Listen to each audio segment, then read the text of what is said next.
Good morning friend. तो चलिए आज हम चर्चा करेंगे प्राचीन इतिहास के ही बारे में, और ये प्राचीन इतिहास का दूसरा वीडियो होगा जिसमें हम आज पढ़ाएंगे आप लोगों को पाषाण काल के बारे में क्या होता है। और चलिए हम एक आप लोग को आवश्यक सूचना भी बता देते हैं कि जो हम लोगों का बीपीएससी 3.0 का जो एग्जाम होने वाला था, जो शिक्षक भर्ती था, और उसका जो डेट निकला हुआ था वह 24 अगस्त को डेट तय किया गया था। लेकिन बिहार के अंदर कुछ राजनीतिक उथल पुथल के चलते, उठा पटक के चलते इसका डेट जो है लगभग मान लीजिए कि वो बदल ही गया है, और इसका तय किया गया है डेट मार्च में। इसलिए आप लोग मार्च के हिसाब से अब तैयारी कीजिएगा। पहले आप लोग तैयारी कर रहे थे अगस्त के हिसाब से, लेकिन अब आपको तैयारी करना होगा मार्च के हिसाब से। ये राजनीति के अंदर नेताओं को कोई मतलब नहीं है कि छात्रों को भविष्य कहाँ जाएगा और शिक्षक कैसे पढ़ाएंगे, इससे उनको कोई मतलब नहीं है। खैर उसको छोड़िए, हम उस पर चर्चा ज्यादा नहीं करना चाहते हैं। वो नेता अपना जाने, और हम लोग का शिक्षकों का काम है पढ़ना और पढ़ाना, और छात्रों का काम है पढ़ना। अपना तैयारी में आप लोग लग जाइए, क्योंकि मार्च में ही एग्जाम होगा, ऐसा माना जा रहा है। न्यूज उभर करके सामने आ रही है, ऐसा सूत्र बता रहा है। तो आइए दोस्त, आज हम सीधा सीधा चर्चा करते हैं पाषाण काल के बारे में। इसके बारे में पाषाण काल, पाषाण का मतलब दोस्त होता है पत्थर। पाषाण का मतलब होता है पत्थर, और इस पाषाण काल को 3 काल खंडों में बांटा गया। पहला था पूरा पाषाण काल, और दूसरा था मध्य पाषाण काल, और तीसरा था नव पाषाण काल। उसी तरह से पूरा पाषाण काल को भी क्या किया गया, इसको भी 3 काल खंडों में बांट दिया गया। क्या क्या बांट दिया गया?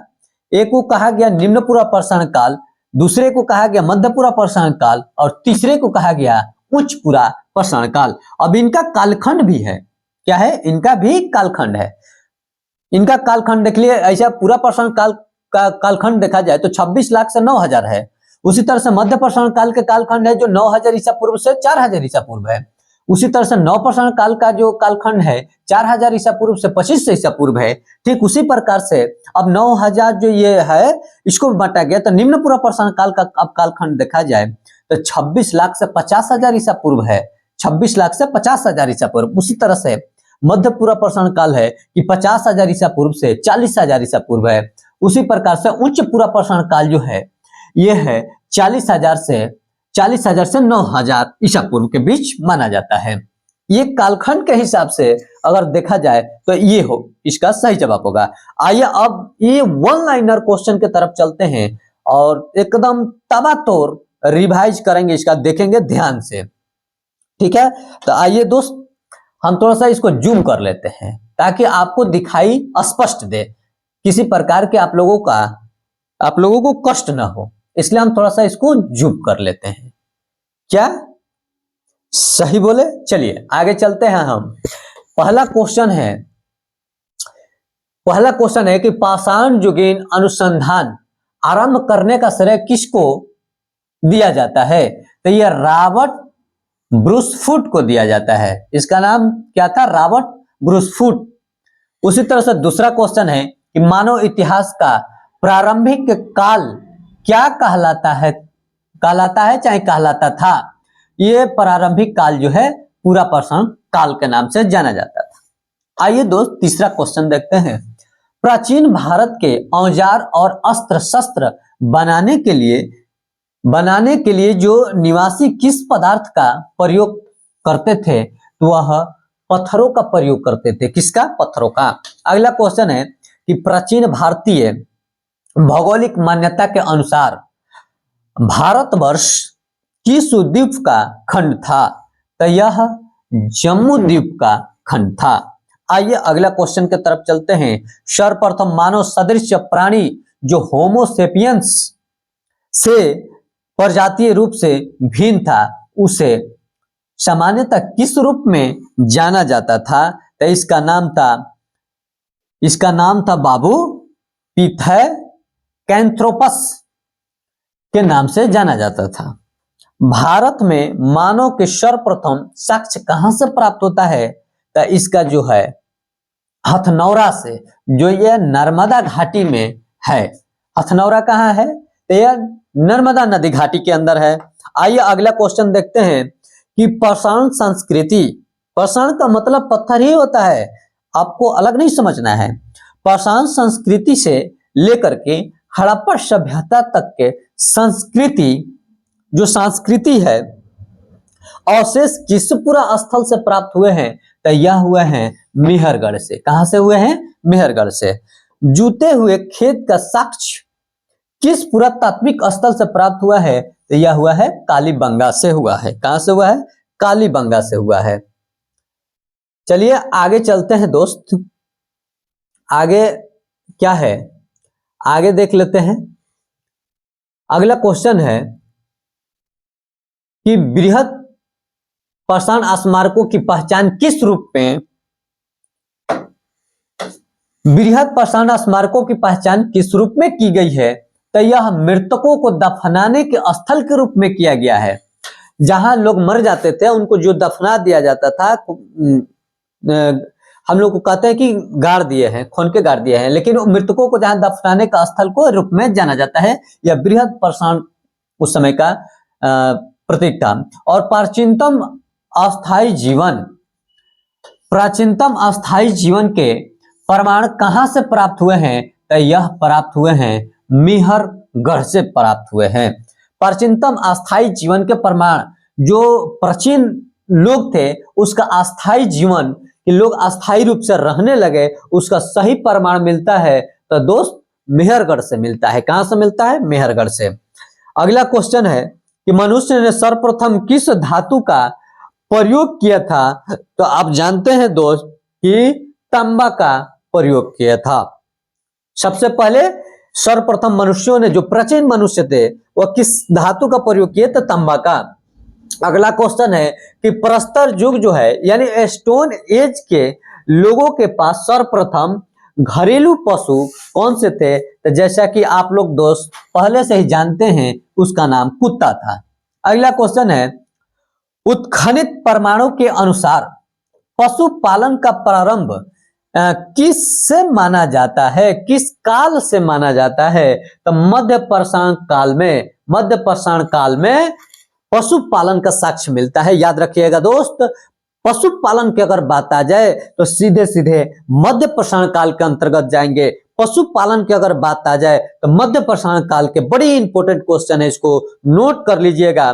पशुपालन का प्रारंभ किस काल से मिलता है, तो मध्य पाषाण के। याद करते चलिए ना मेरे साथ, क्या दिक्कत है भाई।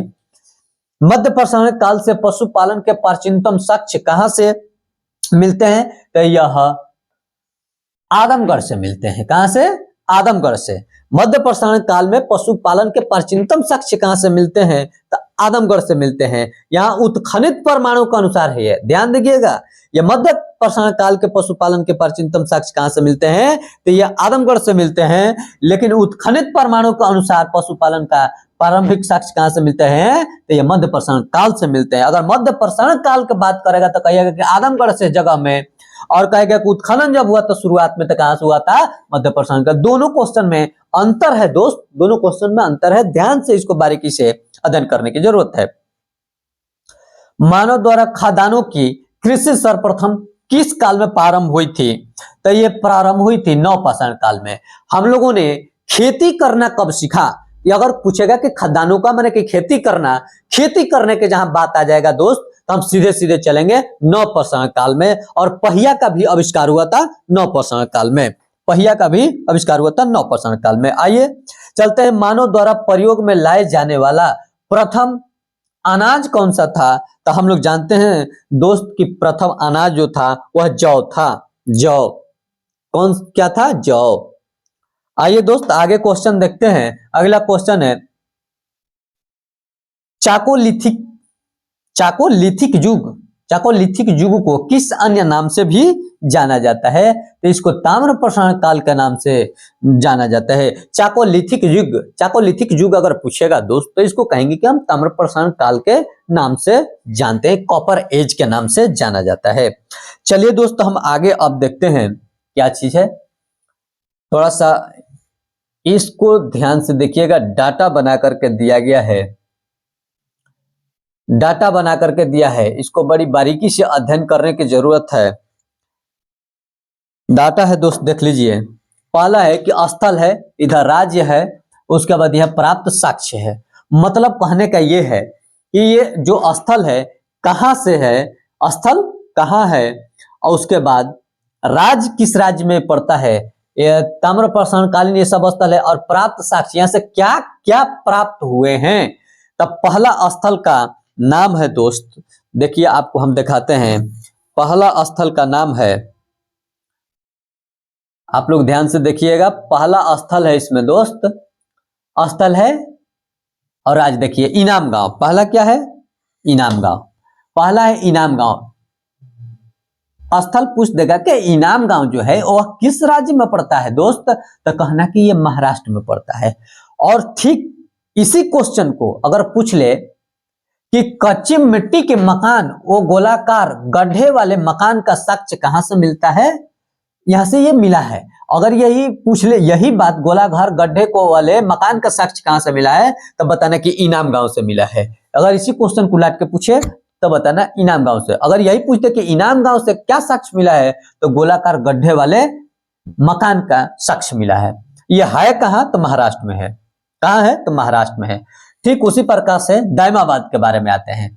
दायमाबाद कहां है, तो यह भी महाराष्ट्र में है। यहाँ पर कलश सावधान तथा कलश को घरों के फर्श के नीचे, कहा, घरों के फर्श के नीचे रखने की परंपरा देखने को मिला है। जो हम लोग फर्श है तो हम लोग गड्ढा करके उसको रख देते हैं, तो इसका परंपरा जो है ये मिला है यहां से। आइए आगे देखते हैं और क्या है। उसके बाद है नवादा टोली।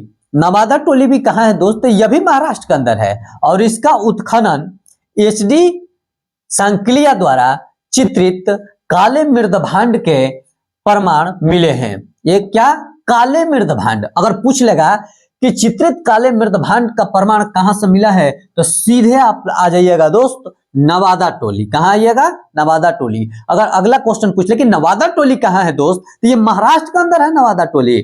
उसी प्रकार से है नेवासा। नेवासा कहां है, तो यह भी महाराष्ट्र के अंदर है। यहां से पटसन का प्रथम साक्ष्य मिलता है। याद रखिएगा दोस्त, पूछ लेगा अगर क्वेश्चन कि पटसन का साक्ष्य कहां से, पटसन माने पटुआ, जूट, ठीक ना, इसका साक्ष्य कहां से मिला है, तब पटसन का साक्ष्य मिला है यह नेवासा से, जो महाराष्ट्र के अंदर पड़ता है। और लाल लाल तल पर काली डिजाइन वाले चौक निर्माण बर्तनों के प्रमाण कहां से मिले हैं, तो यह भी नेवासा से मिला है। अगला क्वेश्चन है कि ताम्रवती, ताम्रवती माने तांबा से, और यह जगह का नाम है ताम्रवती, और यह जगह कहां है, तो यह राजस्थान के अंदर जगह है। यहां से क्या प्राप्त हुआ है, तो काले मृदभांड। क्या मिले हैं, काले मृदभांड सफेद रैखिक चित्रों से सजे। देखिए मृदभांड कैसा होता था, काले रंग का, जो उस पर चित्र खींचा गया था वो सफेद रंग का चित्र होता था।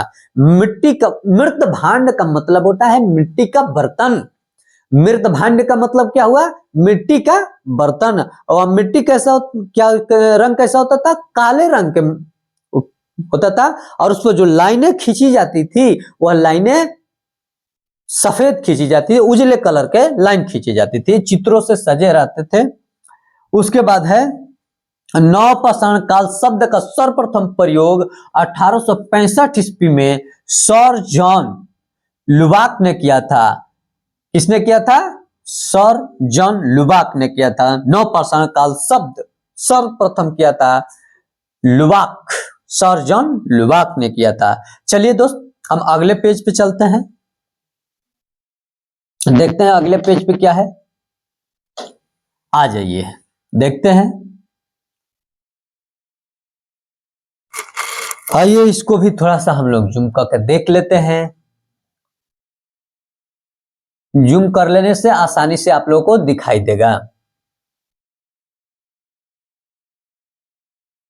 चलिए देखिए, आइए दोस्त पहला क्वेश्चन है कि भारतीय पुरातत्व सर्वेक्षण माने archaeological survey of India, archaeological survey of India ने इंडिया के प्रथम महानिदेशक कौन थे, तो महानिदेशक सर जॉन मार्शल को माना जाता है, जॉन मार्शल को माना जाता है। और उसी तरह से अगला क्वेश्चन है कि भारतीय पुरातत्व का जनक, फादर ऑफ इंडियन आर्कियोलॉजी किसे कहा जाता है? तो ये है अलेक्जेंडर कनिंघम को कहा जाता है। आर्कियोलॉजी जो है किसको कहा जाता है? तो यह अलेक्जेंडर कनिंघम को कहा जाता है। भारत के किस आरंभिक पूरा पाषाण युग के शिला आश्रय से सर्वाधिक चित्र प्राप्त हुए हैं? माने पत्थरों पर सबसे अधिक चित्र जो प्राप्त हुए हैं वह कहां से प्राप्त हुए हैं? तो वह राज्य पूछेगा तो आप बताइएगा मित्र मध्य प्रदेश, और जगह पूछेगा तो भीम बेटका बताइएगा। क्या बताइएगा? भीम बेटका होगा। और जगह पूछेगा तो मध्य प्रदेश से। आइए उसी तरह से चलते हैं। कुंभकारी। कुंभकारी का मतलब होता है दोस्त मिट्टी से बर्तन बनाना। कुंभकारी जो कुम्हार लोग होते हैं वो अपने मिट्टी से क्या करते हैं? बर्तन बनाते हैं। तो इसका मिट्टी के बर्तन बनाने की कला से संबंधित है। तो इसके सर्वप्रथम जो है परमाण किस युग से प्राप्त होते हैं? तो इसका परमाण जो है नवपाषाण काल से प्राप्त होता है।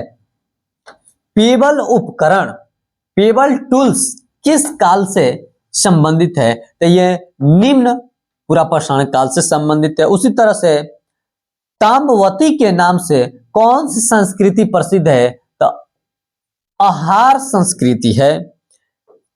माइक्रोलिथिक औजार, माइक्रो टूल्स जो है, माइक्रोलिथिक टूल्स किस काल से संबंधित है? तो यह मध्य पाषाण काल से संबंधित है। उसी तरह से बेलन घाटी से प्राप्त औजार किस काल से संबंधित है? किस काल से संबंधित है? तो यह है निम्न पुरापाषाण काल से। बेलन घाटी पूछेगा तो इसको हमको कहना होगा निम्न पुरापाषाण काल से। उसी तरह से अगला क्वेश्चन है दोस्त, बेलन घाटी हो गया। उसी तरह से अगला क्वेश्चन है कि मानव की आखेट माने हन और खाद्य संग्राहक फूड कैथर की अवस्था किस काल से जुड़ी हुई है? तो यह जो हंट करते थे माने आखेट, यानी आखेट का मतलब होता है शिकार करना। आखेट का मतलब शिकार करना होता है। लोग पहले क्या थे? पहले के लोग यही ना थे जी। पहले के लोग शिकार न करते थे जी। आप लोग तो जानिए, जानबे करते हैं कितना पहले लोग शिकार करते थे। आप तो सब जानिए रहे हैं, इतिहासवा में तो पढ़िए रहे हैं ना। पढ़ते हैं तो आपको जानकारी मिल ही जाता है। तो आप तो जानिए रहे हैं पहले से। तो आखेट का मतलब शिकार होता है और शिकार करते थे। और यह अवस्था किस काल से जुड़ी हुई थी? तो यह पुरापाषाण काल से संबंधित है। उसी तरह से ताम्रपाषाण कालीन संस्कृति में महाराष्ट्र के लोग मृतकों के घर के फर्श के नीचे उत्तर दक्षिण दिशा में रह करके दफनाते थे। इसका साक्ष्य मिला है। कहां से मिला है? तो यह भी ताम्रपाषाण कालीन ये व्यवस्था था। जैसे हम लोग को जो लाश रखते हैं ना, तो उत्तर और दक्षिण आज भी परंपरा हम लोग को गांव में देखने को मिलता है कि उत्तर और दक्षिण की तरफ ही लाश हम लोग मरने के बाद रखते हैं। इसका साक्ष्य मिला है महाराष्ट्र से। उसी तरह से भारत के दो सर्वाधिक प्राचीन ज्ञात मध्य पाषाण कालीन स्थल कौन से है? तो एक है महदहा और दूसरा है सरायनहर राय। उसी तरह से आधुनिक मानव होमोसेपियंस का प्रादुर्भाव कब हुआ? यह उच्च पुरापाषाण काल में इसका प्रादुर्भाव होता है। उसके बाद है क्वार्टजाइट, ये पत्थर है। क्या है? पत्थर है। क्वार्टजाइट पत्थरों के स्थान पर जैस्पर, चट आदि के पत्थर सर्वप्रथम कब प्रयुक्त हुए? तो बताना मध्य पुरापाषाण काल में। मध्य पाषाण काल में नहीं, मध्य पुरापाषाण काल में मिला था। अग्नि का उपयोग करना मानव ने सर्वप्रथम कब सीखा था? तो ये इसका सही जवाब होगा नवपाषाण काल में। नवपाषाण काल में क्या हमने सीखा? आग जलाना भी सीखा था। नवपाषाण काल में हमने पहिया का भी आविष्कार किया था। नवपाषाण काल में हमने अन्न का भी आविष्कार किया था। आइए आगे चलते हैं। भारत में जीवाश्म का एकमात्र प्रमाण कहां से मिलता है? यह शिवालिक पहाड़ी से मिलता है। सीधा सीधा पूछते पे कि अगर बताइए मेरे दोस्त कि जीवाश्म का एकमात्र साक्ष्य कहां से मिलता है? तो उसका सही जवाब हो जाएगा शिवालिक की पहाड़ी। कौन सी पहाड़ी? शिवालिक की पहाड़ी। उसी तरह से अगला क्वेश्चन है कि भारतीय उपमहाद्वीप में कृषि के प्राचीनतम साक्ष्य किस स्थान से प्राप्त हुए हैं? तो यह मेहरगढ़ से प्राप्त हुए। कहां से? कृषि के बात करेगा दोस्त किसका? अगर कृषि का प्राचीनतम साक्ष्य के बारे में बात करेगा तो स्थान पूछेगा तो कहिएगा कि मेहरगढ़ से प्राप्त हुआ है। उसी तरह से कपास का प्राचीनतम साक्ष्य कहां से प्राप्त हुए थे, यह भी मेहरगढ़ से। कपास और कृषि ये दोनों कहां से, मेहरगढ़। नवादा टोली नामक ताम्रप्रसारणी स्थल कहाँ है, यह उत्खनन एसडी सांकलिया ने किया था, जो नवादा टोली वर्तमान मध्य प्रदेश में पड़ता है। अगर पूछ ले कि नवादा टोली जो जगह है यह कहाँ पड़ता है, तो यह नवादा टोली जो है मित्र, यह मध्य प्रदेश के अंदर पड़ता है। कहाँ पड़ता है, मध्य प्रदेश के अंतर्गत पड़ता है। आइए दोस्त, कुछ और क्वेश्चन है जो हम आसानी से उनको जानने का प्रयास करेंगे। आइए हड्डियों से निर्मित देखते हैं। किससे निर्मित, हड्डियों से निर्मित। हड्डियों से निर्मित उपकरण किस भारतीय पुरातात्विक स्थल से प्राप्त हुए हैं, तो ये सराय नाहर राय से प्राप्त हुआ है। यह स्थल का नाम है सराय नाहर राय। और उसी तरह से है गौरिक मृदभांड पात्र का नामकरण कहां से हुआ है, तो यह हस्तिनापुर से हुआ है। आज हम जिसको दिल्ली के नाम से जानते हैं और वही पहले क्या था, हस्तिनापुर था। आइए दोस्त, सिंधु घाटी सभ्यता के मुख्य स्थल के नाम स्थल मोहनजोदड़ो है। कौन कौन है, सिंधु घाटी सभ्यता का मुख्य स्थल 6 था, तो उन 6 को देखते हैं नाम है कि नहीं है। पहला स्थल है मोहनजोदड़ो, दूसरा स्थल है चन्हुदड़ो, और तीसरा स्थल है सुक्का गेंडो, और उसके बाद है हड़प्पा तथा कोटदीजी। वर्तमान यह पाकिस्तान में स्थित है। ये जो भी स्थल आपको दिख रहे हैं ये सारे के सारे स्थल कहाँ स्थित है, पाकिस्तान के अंदर स्थित है। आइए आगे चलते हैं। अब कुछ नवपाषाण कालीन स्थल के बारे में जान लेते हैं कि ये नवपाषाण कालीन जो स्थल है ये कहाँ कहाँ स्थित है, ठीक ना, कहाँ कहाँ स्थित है। आइए देखते हैं। पहला है स्थल, इधर राज्य, पहला है बुर्ज होम, ये कश्मीर के अंदर है। बुर्ज होम कहाँ है, तो ये कश्मीर के अंदर है। बुर्ज होम कहाँ है, कश्मीर के। यह क्या मिला है, यहां से देखो, कब्रों में मालिक के साथ कुत्ते दफनाने के साक्ष्य प्राप्त हुए हैं। हम गारंटी देते हैं कि इसी चैप्टर से 1 से 2 क्वेश्चन आपको निश्चित तौर पे बीपीएससी के अंदर, शिक्षक बहाली के अंदर देखने को निश्चित मिलेगा। अगर आप 10+2 के एग्जाम दे रहे हैं, 10+2 या 9th-10th का भी एग्जाम दे रहे हैं, या 6 to 8 का भी एग्जाम दे रहे हैं, तीनों परीक्षाओं में 1 to 5 में तो नहीं कर सकते हैं, लेकिन इन तीनों परीक्षाओं में, क्योंकि 6 क्लास में ही पढ़ना है, ये एनसीईआरटी है तो ये 6 क्लास में ही पढ़ना है, इसलिए मैं आपको बारीकी से ये बात ध्यान देने को कह रहा हूं। कब्रों में मालिक के साथ कुत्ते दफनाने के साक्ष्य प्राप्त हुए हैं, ठीक नो। ये कहां से, बुर्ज होम से। यह पड़ता कहां है, ये जम्मू कश्मीर के अंदर पड़ता है। उसी तरह से है अगला कि गुफकराल, यह है गुफकराल, यह भी कश्मीर के अंदर है। यहां से कृषि और पशुपालन के साक्ष्य, हड्डी निर्मित औजार, माने जो अब किससे, हड्डी से निर्मित औजार बनाने जाने लगा, और धूसर मृद भांडों का प्रमाण भी मिलता है, और सिलबट्टा और हड्डी से निर्मित सुई के साक्ष्य भी प्राप्त हुए। सिलबट्टा आप जानते हैं ना, जो हम लोग मसाला वसाला पीसते हैं, तो सिलबट्टा का भी साक्ष्य मिलता है। कहां से, यह गुफकराल से। यह भी कश्मीर के अंदर है। देख लीजिए यहाँ से कृषि मिलता है, पशुपालन मिलता है, हड्डी से निर्मित औजार मिलता है, धूसर मृद भांड मिलता है, ठीक ना, इसके साक्ष्य मिलते हैं, सिलबट मिलता है, हड्डी से निर्मित सुई के साक्ष्य भी प्राप्त होते हैं। ये सारे के सारे कश्मीर से प्राप्त होते हैं, गुफ्तकराल से मिलते हैं। उसी तरह से है मेहरगढ़।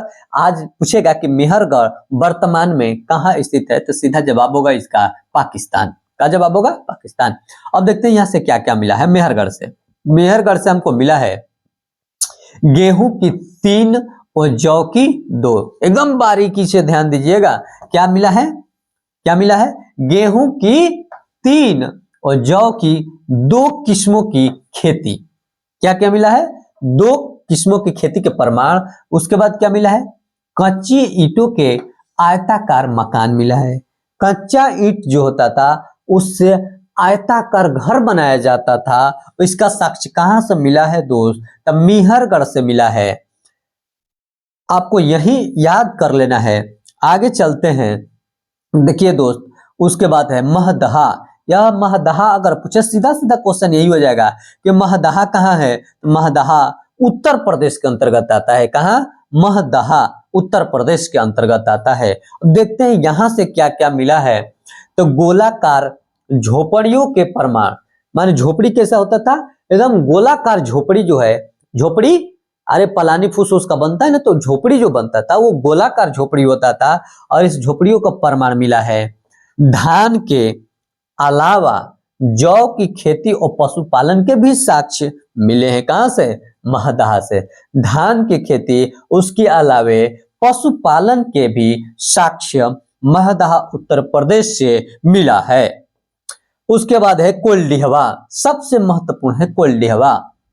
कोल्डिहवा से धान की खेती के प्रमाण प्राप्त हुए हैं, जो कि धान की खेती का भारत में ही नहीं बल्कि विश्व में सबसे प्राचीन साक्ष्य माना जाता है। अगर ध्यान दीजिएगा, यहां फंसना नहीं है। क्या है यहाँ कि अगर पूछेगा कि सबसे प्राचीनतम, विश्व में सबसे प्राचीनतम साक्ष्य कहां से मिलता है धान का, तो वह मिलता है कोल्डिहवा से। कहां से मिलता है? धान की खेती करने का प्रमाण कहां से मिलता है? कोल्डिहवा से। अगर सीधा जवाब पूछे कोल्डिहवा कहां पड़ता है, तो कहना कि कोल्डिहवा उत्तर प्रदेश के अंतर्गत आता है। कोल्डिहवा कहां आता है? उत्तर प्रदेश के अंतर्गत आता है। अब आगे क्वेश्चन है दोस्त कि संगन कल्लू ये कर्नाटक के अंतर्गत आता है। संगन कल्लू कहां से आता है? कर्नाटक के अंतर्गत ये स्थल है। और यहां से राख के टीले प्राप्त हुए। क्या हुए? राख के टीले प्राप्त हुए हैं, जो बेल्लारी जिले में अवस्थित है। कहां अवस्थित है ये? बेल्लारी जिला में। अगर सीधा सीधा पूछ दे कि राख के टीले कहां से प्राप्त हुए हैं, तो यह बेल्लारी जो जिला है, और कहां जिला है? कर्नाटक के अंदर। और ये संगन कल्लू से प्राप्त हुआ है राख के टीले। बहुत ही महत्वपूर्ण क्वेश्चन है। उसके बाद है पिकलिहल। पिकलिहल कहां है? यह भी पिकलिहल जो है कर्नाटक का अंतर्गत ही है। और पिकलिहल से क्या मिला है? तो राख के ढेर और निवास स्थल के साक्ष्य के प्राप्त हुए हैं। उसके बाद है चौपानी मांडो। क्या है? चौपानी मांडो ये उत्तर प्रदेश में पड़ता है। और यहां से मिला है मधुमक्खी के छत्ते जैसी झोपड़िया मिला है, जो क्या करता है कि ज्यामितीय आकार का होता है। ये कैसे आकार होता है इसका? ज्यामितीय आकार के सूक्ष्म पाषाण और हस्त निर्मित होता है। यह हाथ से निर्माण किया जाता है। और मृदभांड के साक्ष्य प्राप्त हुए हैं। माने मृदभांड माने मिट्टी के बर्तन। मृदभांड जब हम कह रहे हैं दोस्त, तब मृदभांड कहने का मतलब यही हुआ कि वह मिट्टी का बर्तन है। किसका बर्तन है?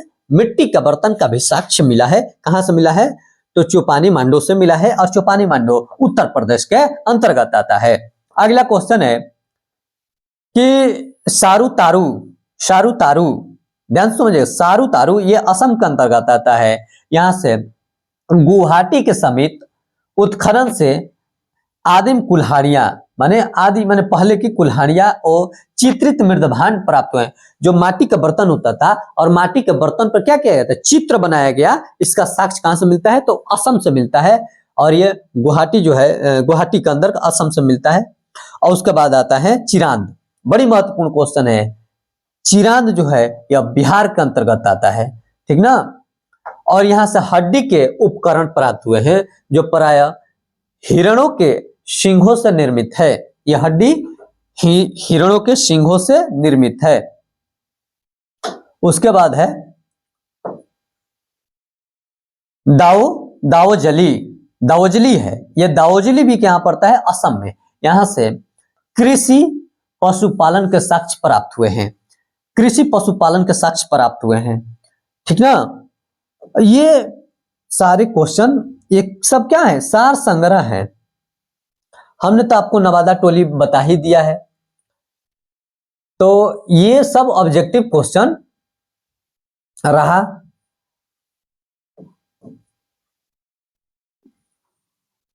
यही ऑब्जेक्टिव क्वेश्चन है। तो चलिए दोस्त, फिर हम मिलेंगे आप लोगों से अगले वीडियो में। ये जो आप लोगों को क्वेश्चन जो दिख रहा है, ये तमाम क्वेश्चन ऑब्जेक्टिव वन लाइनर है और ये परीक्षा के लिए काफी उपयोगी है।